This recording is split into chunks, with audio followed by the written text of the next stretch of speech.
Hello everybody, welcome along. My name is Benjamin Bloom. This is the Benjamin Bloom Football Channel. Please leave your bias at the door and join us as we discuss Burnley 3, Aston Villa 2 in a game Aston Villa will really think they should have won, probably by a couple of goals in fact. But Burnley, as ever, are an absolute nuisance to play against.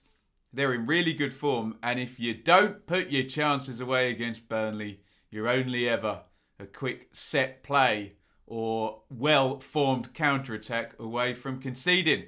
And Villa really came a cropper from this last night. Dean Smith, I think the first word he used in his post-match was disbelief. But it is what it is, and Villa have lost this one. Let's have a look at the teams. Let's do Burnley first. Lovely Sean Dyche 4-4-2 there. Pope, Loughton, Tarkowski, me and Peters. They know how to defend.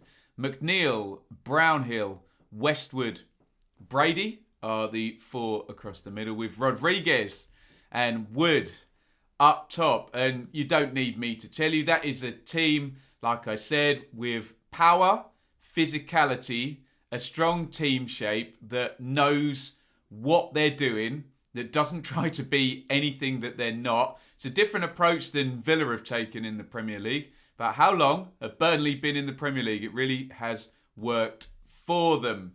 There's your Villa team. Martinez, Cash, Konza, Mings, Target, Louise, McGinn, Grealish, Barkley, Traore, Watkins. That, to my mind, is Dean Smith, grade A, strongest first team. Barkley back. Traore has improved down the right. Grealish, Watkins, love the double pivot, and the back four and goalkeeper, apart from a suspension for Mings, I think, and an injury to Konza, that's been the back four all the time, hasn't it? So Villa, strong 11, strong performance. Didn't get the result though, did they? Here's the opening goal. I think 14. You can see Matt Target in the bottom of the picture there. Quick break down the left and low cross. Watkins across his man at the near post. Nice little angle to stick that past Nick Pope. And Villa have exactly what they want, an early lead. Then it's a story thereafter of some missed chances for Villa and Burnley literally taking all their chances. That's Ollie Watkins. He gets played in behind by a long ball. He probably should score on the basis of the opening, not on the basis of a chance, if you know what I mean. On the basis of the opening, he should set himself up for a nice position against Pope, where he can put it in either corner, dink it, go through the legs, whatever. Just hits it too far ahead of him and ends up with, Pope then becomes favourite when it's that close to charge that one down. However, from the follow-up, there is Ross Barkley, sort of cushioned volley. Look at all that goal he's got to aim at. He hits the crossbar. And yes, it's rebounding back to him, but a player of Barkley's quality, can he stick that in the corner for 2-0? No, he can't. Here's another chance. Look at that Burnley defending. Spoke about deflections, loads on the channel here. You often get one in this situation. And yes, count them up. That is the entire Burnley team inside pretty much the width, apart from 18 there. Is that Dwight McNeil? Pretty much inside the width of certainly 7 yards, if not a 6-yard box there. Traore can't force it through the gap. And then you can see Mings there. He's just waiting for the follow-up. His shot is then saved by Pope. Chance upon chance upon chance here for Villa. But they don't go into half-time leading, and they pay the price. Big header at the back post there. Ben Mee, the captain, on the run, charging at that. And we say it so many times, don't we? A team has a dominant first half. They have more of the ball. They have more of the chances. They don't concede many chances. You get to half-time at 1-0. You're still just that one set play, that one mistake, that one poor refereeing decision away from being level and the game state completely changing. Villa needed to get 2 up, didn't they? And we have seen them do this, be able to sit and then draw Burnley onto them and just wait for their chance. Maybe some game management issues in here, but me powers home the header for 1-1. Much to the annoyance of Villa fans, they get 2-1 up again. You can see Douglas Luiz there on the right-hand side of the picture, crosses in low for Jack Grealish to poke that one in. I'm such a huge fan of Grealish.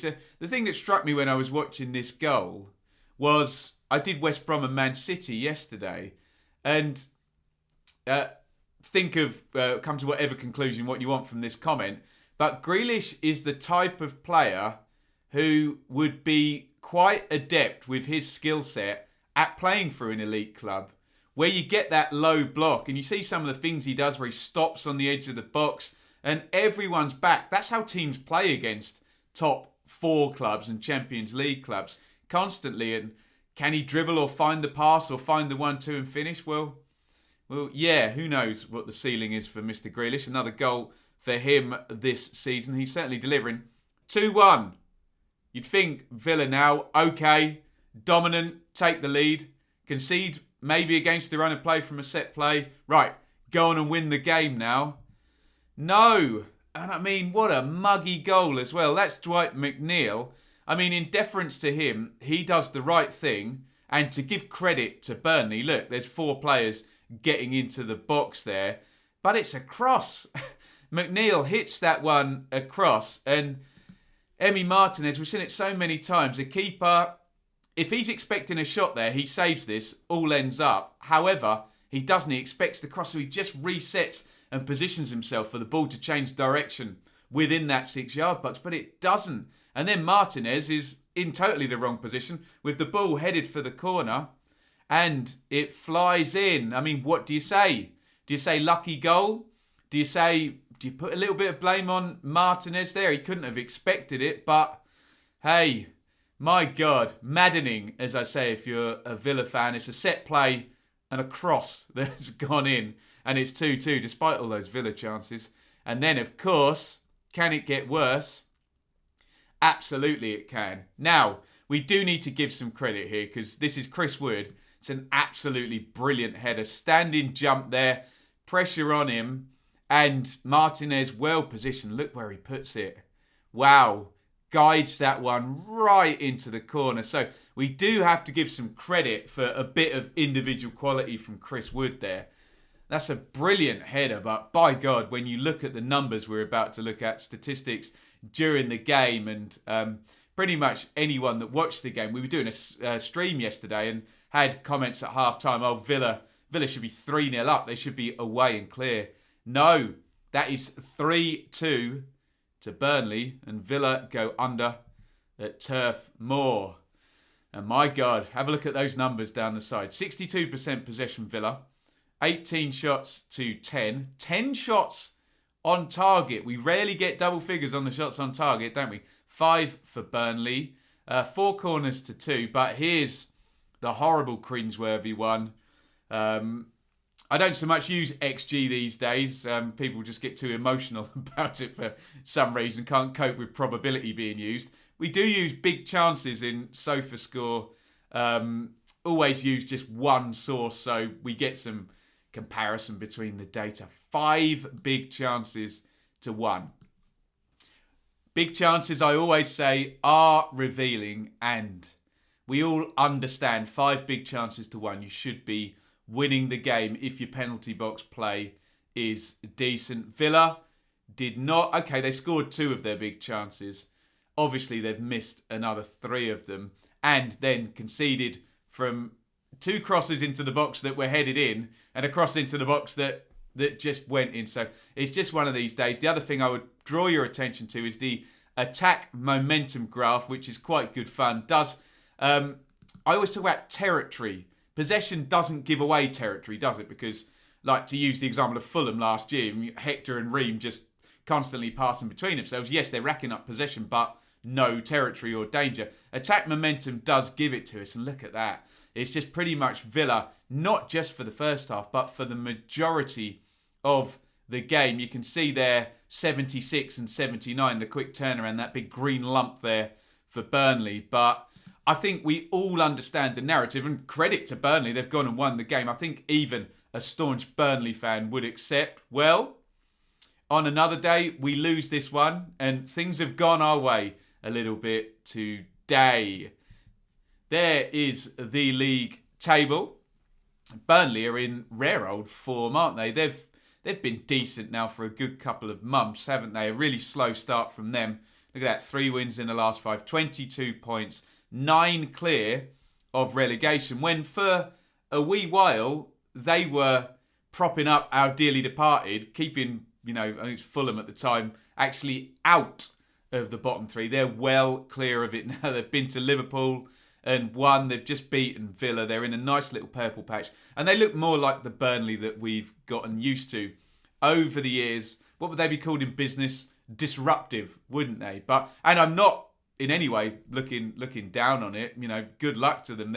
There's plenty of teams that have yo-yoed the Championship, that are in the Championship, that would happily be doing what Burnley are doing. A little bit pragmatic, but constantly competitive at Premier League level.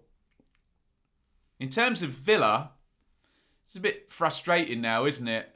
3 defeats in 4.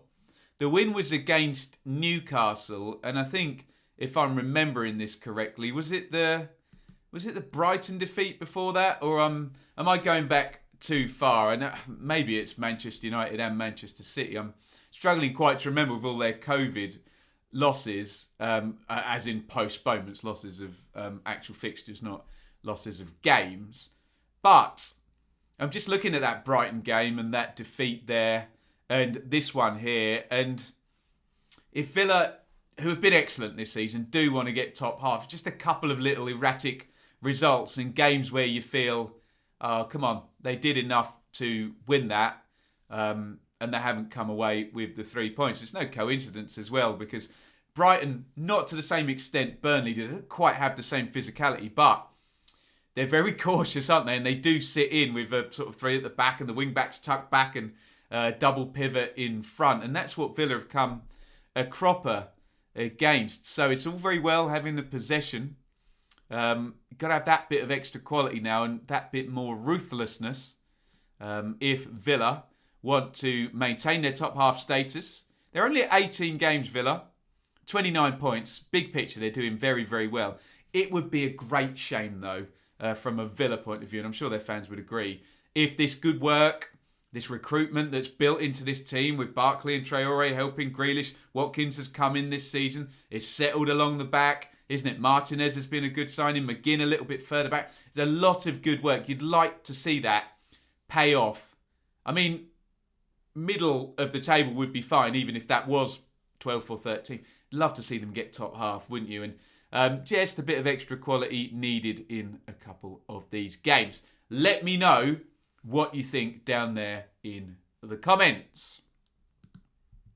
That is our show. Thank you to Jay Coyle, dearly departed, also known as Ben. Couldn't bear to lose us. Jay is our fan sponsor of our dearly departed shows. This is a dearly departed show. I am a championship YouTuber in the main, but I'm not going to lose contact with friends and subscribers and such a great big fan base at places like Aston Villa. So we do continue to cover the teams that I covered in the Championship that have got up into the Premier League. So if you are a Villa fan watching for the first time, while Villa are up there, we will cover them, previews and reviews. What I'm saying, hit that subscribe button.